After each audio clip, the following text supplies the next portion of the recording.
Namanya Rini. Ia awalnya hanya bekerja sebagai pelayan rumah makan, berharap bisa menabung untuk keluarga di kampung. Tapi hidup di negeri orang tak selalu sesuai harapan. Satu keputusan mengubah segalanya, membawanya ke dunia malam yang gemerlap namun penuh air mata.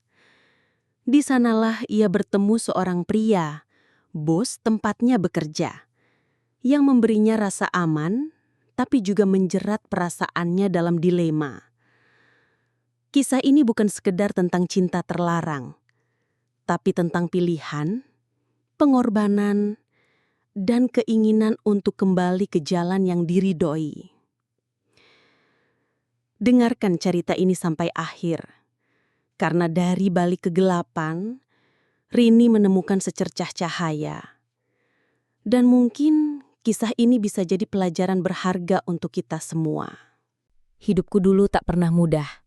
Di kampung kecil di Jawa Barat, setiap hari adalah perjuangan antara harapan dan kebutuhan.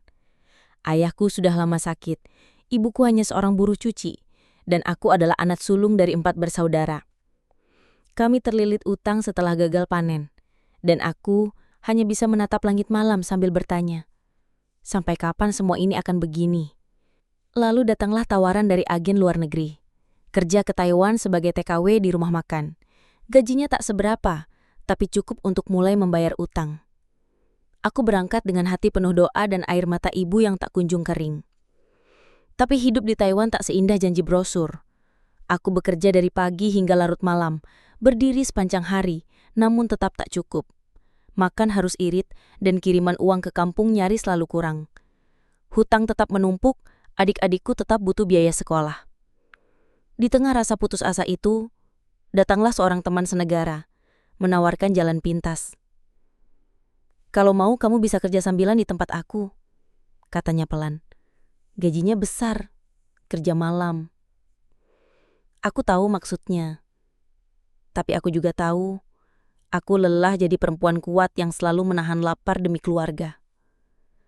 Dan malam itu, aku mulai mempertimbangkan segalanya. Hari-hari berikutnya berlalu cepat. Aku mulai terbiasa dengan suasana klub. Meski kadang hati ini masih berontak, tapi kenyataan hidup membuatku terus bertahan. Siang kerja di rumah makan, malam menemani tamu di klub. Tubuhku lelah, tapi aku tak punya pilihan lain. Setiap malam aku melihat wajah-wajah asing, senyuman palsu dan tawa yang dibuat-buat. Tapi satu hal yang membuatku terus merasa berbeda. Bosku, ya, pria itu. Dia jarang bicara, tapi perhatiannya diam-diam menyusup ke dalam hatiku. Tiap malam dia hanya duduk di pojok ruangan, memantau semuanya. Tapi entah kenapa, sorot matanya sering sekali tertuju padaku. Ada rasa hangat yang sulit dijelaskan tiap kali aku menangkap tatapannya. Suatu malam, dia menghampiriku setelah klub tutup. Tidak ada lagi musik, lampu sudah mulai redup, dan para staf mulai beres-beres. Dia duduk di sampingku. "Kamu kelihatan capek," katanya. Aku hanya tersenyum lemah. "Saya nggak apa-apa, Pak." Lalu dia mengajakku bicara lebih dalam, bukan soal kerja, tapi tentang hidup. Tentang keluargaku di Indonesia, tentang hutang yang menjerat kami, dan tentang alasan kenapa aku sampai ada di sini. Saat itu, untuk pertama kalinya, aku merasa dilihat sebagai manusia, bukan sekadar pekerja. Lalu, dia pun bercerita tentang hidupnya yang meski kaya raya, tapi kesepian. Istrinya sibuk, anak-anaknya tak pernah pulang, rumahnya besar, tapi dingin. "Kadang saya iri sama kamu.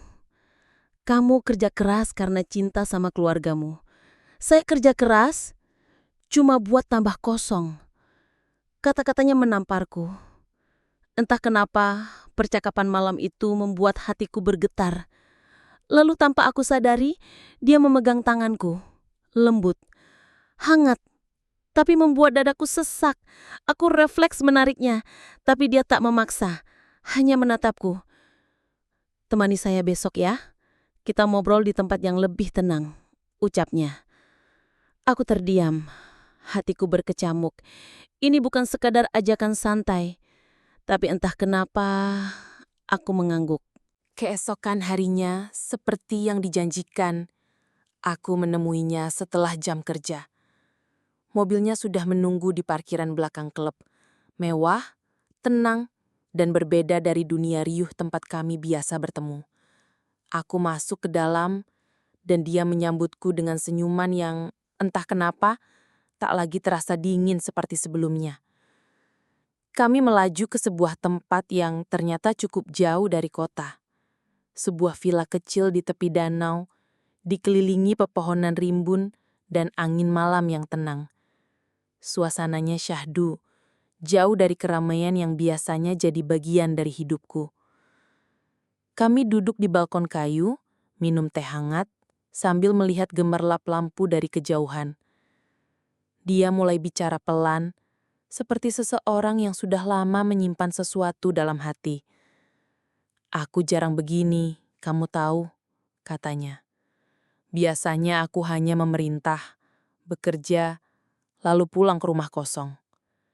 Tapi entah kenapa, kamu berbeda." Aku menunduk, tak tahu harus berkata apa. Aku sendiri juga bingung dengan apa yang aku rasakan. Campur aduk antara takut, senang, dan sebuah rasa yang tak berani aku namai. Lalu dia mulai bertanya lebih dalam tentang aku, tentang mimpiku, tentang masa kecilku, tentang apa yang aku inginkan dalam hidup. Aku terdiam lama, karena selama ini aku tak pernah benar-benar memikirkan mimpi. Hidupku cuma soal bertahan, soal bayar utang, soal kirim uang ke kampung. Tapi malam itu, untuk pertama kalinya, aku membiarkan diriku bicara tentang harapan. Aku ingin buka warung kecil, aku ingin ayahku sembuh, dan adikku sekolah sampai kuliah. Aku ingin pulang dengan bangga. Dia mendengarkan, tidak memotong, tidak menyela. Lalu dia berkata, "Kalau kamu bisa memilih, kamu tetap akan di sini, atau pulang dan mulai dari nol." Aku terdiam, dan jujur, malam itu aku tidak tahu jawabannya. Yang aku tahu, malam itu ada seseorang yang membuatku merasa dihargai sebagai perempuan, sebagai manusia. Setelah itu, kami terdiam cukup lama. Hanya suara angin yang terdengar. Sampai akhirnya dia mendekat pelan, lalu memegang tanganku. Kali ini, aku tidak menolak. "Aku ingin kamu temani aku malam ini," katanya pelan. "Bukan sebagai pekerja, tapi sebagai seseorang yang aku butuhkan."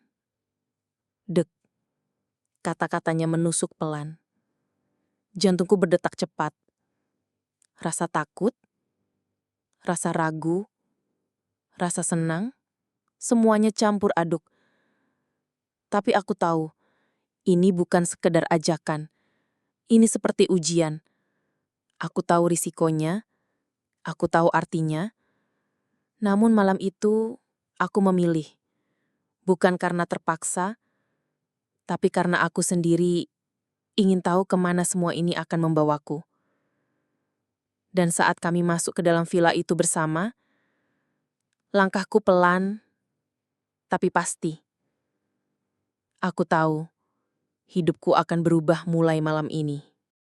Malam itu menjadi malam yang tak pernah aku bayangkan sebelumnya. Di dalam villa yang hangat dan tenang itu, aku dan dia menjadi dua manusia biasa. Bukan bos dan bawahan. Bukan TKW dan pemilik klub. Tapi dua orang dewasa yang sama-sama lelah dengan kesepian, sama-sama mencari pelarian dari hidup yang tak pernah adil. Aku tidak akan membahas detailnya, karena bukan itu yang terpenting. Yang penting adalah perasaan yang muncul, yang aneh, rumit, dan sulit dijelaskan. Saat pagi menjelang, aku terbangun lebih dulu. Mataku menyapu ruangan villa yang elegan, tapi sederhana. Sinar matahari pagi menembus tirai jendela, membuat semuanya terlihat damai. Di sampingku, Dia masih tertidur, terlihat lebih manusiawi dari sebelumnya. Tak ada aura dingin, tak ada wibawa sebagai bos. Hanya seorang pria biasa yang terlihat tenang dalam tidurnya. Dan untuk pertama kalinya sejak aku datang ke Taiwan, aku merasa tidak sendiri. Ketika dia bangun, dia tersenyum. Senyum yang berbeda. Lalu dia berkata, "Terima kasih sudah menemaniku. Bukan hanya malam ini, tapi juga membuatku merasa hidup lagi." Aku hanya diam. Hati ini berdebar tak menentu. Lalu dia membuka dompetnya, mengambil beberapa lembar uang dan menyerahkannya kepadaku. Jumlahnya lebih dari yang pernah kubayangkan. Aku terdiam, tidak tahu harus tersenyum atau menangis. "Gunakan ini untuk masa depanmu. Aku tahu kamu tidak semudah itu menerima uang dari lelaki. Tapi anggap ini sebagai hadiah, bukan bayaran. Kamu tahu perbedaannya kan?" Aku mengangguk pelan. Ada sedikit rasa sakit, tapi juga ada rasa syukur. Karena bagaimanapun, uang itu bisa sangat membantu. Utangku di kampung masih banyak, dan adikku perlu biaya sekolah. Hari itu kami kembali ke kota. Aku turun beberapa blok dari klub, seperti biasa, agar tidak jadi gosip di antara staf. Klub malam itu tetap berjalan seperti biasa. Musik keras, lampu warna-warni, pelanggan yang tertawa dan teriak, seolah tak ada yang berubah.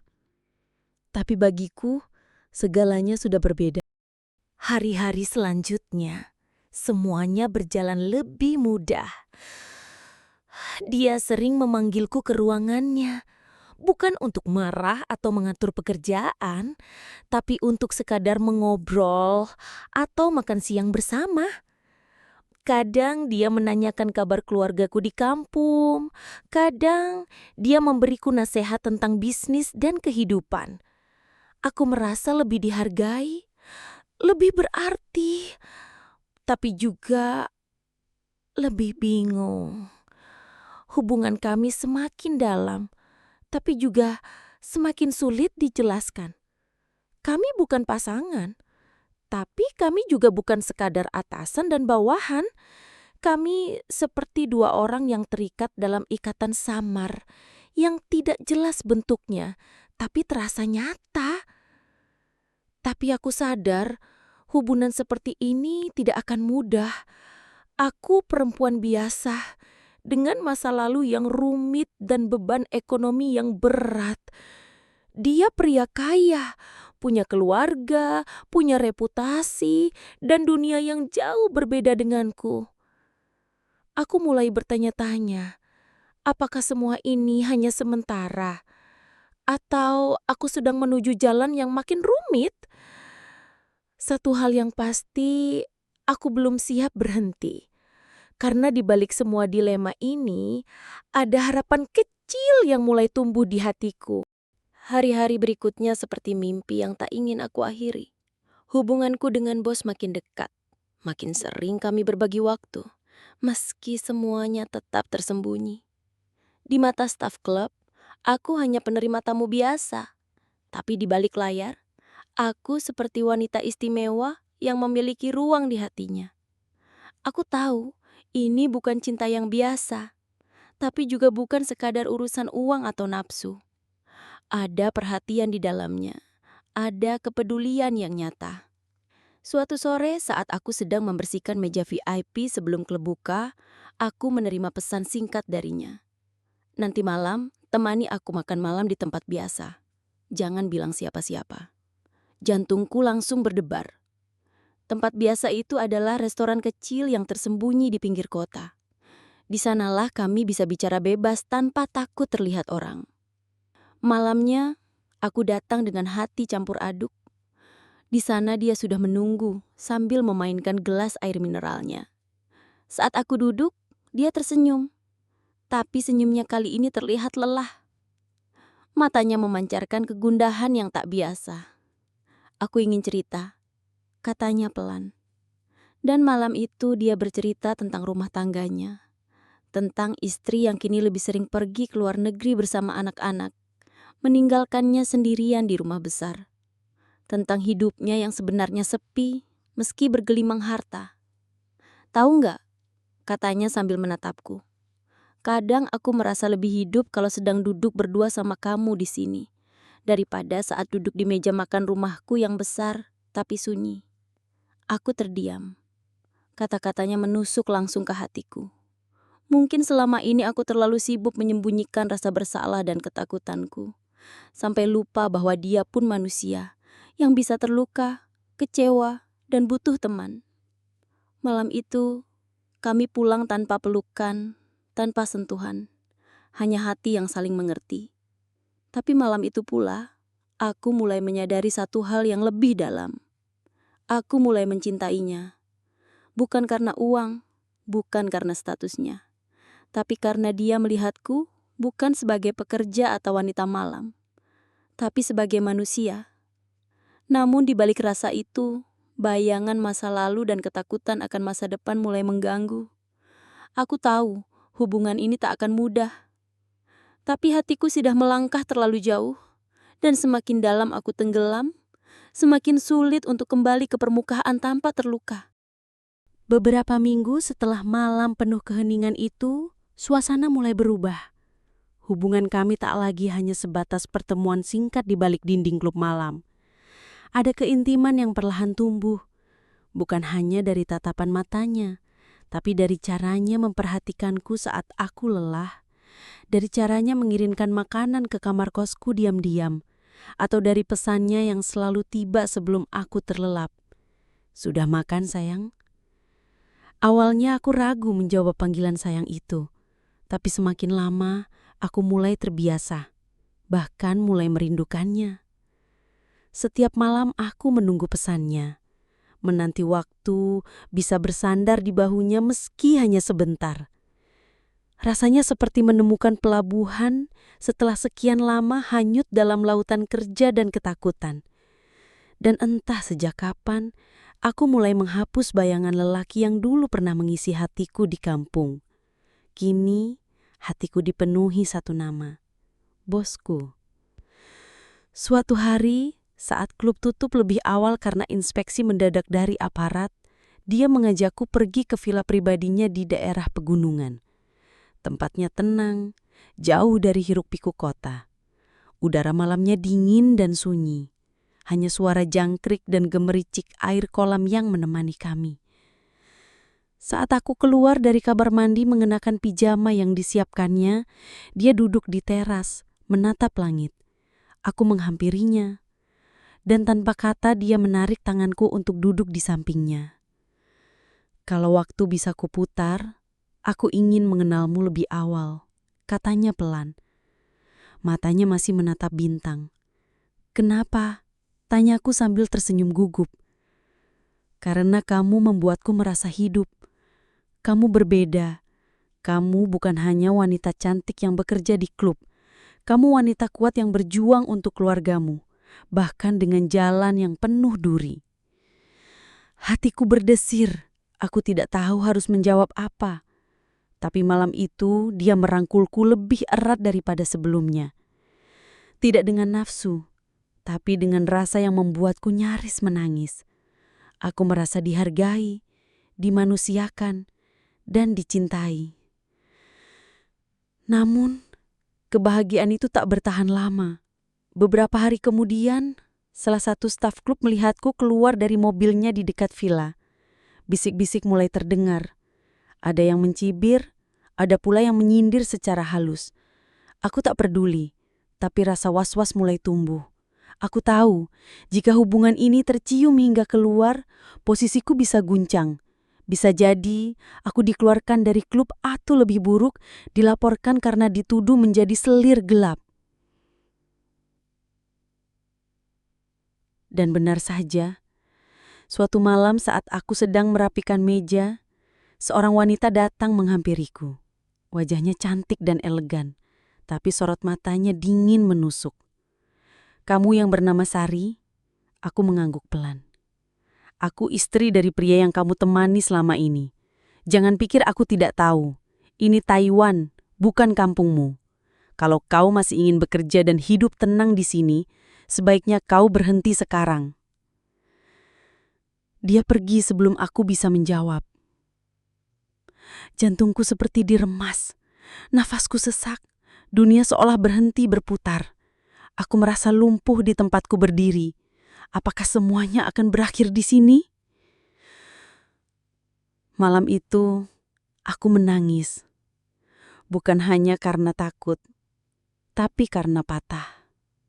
Mungkin kisah ini tak seharusnya dimulai sejak awal. Tapi aku sudah terlalu dalam, terlalu jatuh pada cinta yang salah waktu. Namun, satu hal yang aku tahu pasti, aku tidak menyesal.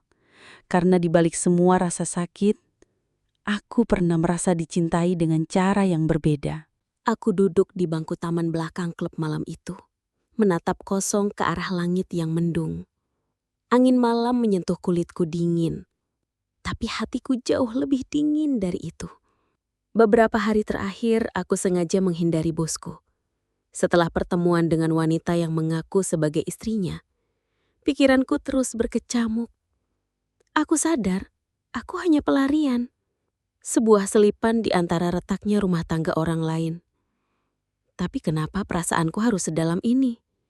Malam itu, dia datang mencariku. Tanpa pengawalan. Wajahnya lelah. Matanya merah seperti habis begadang atau menangis. Kami berdiri saling diam selama beberapa detik, hingga akhirnya dia berkata lirih. Kita perlu bicara. Kami duduk di ruang belakang klub, tempat yang biasa ia pakai untuk rapat singkat. Tapi malam ini tidak ada bawahan, hanya kami berdua.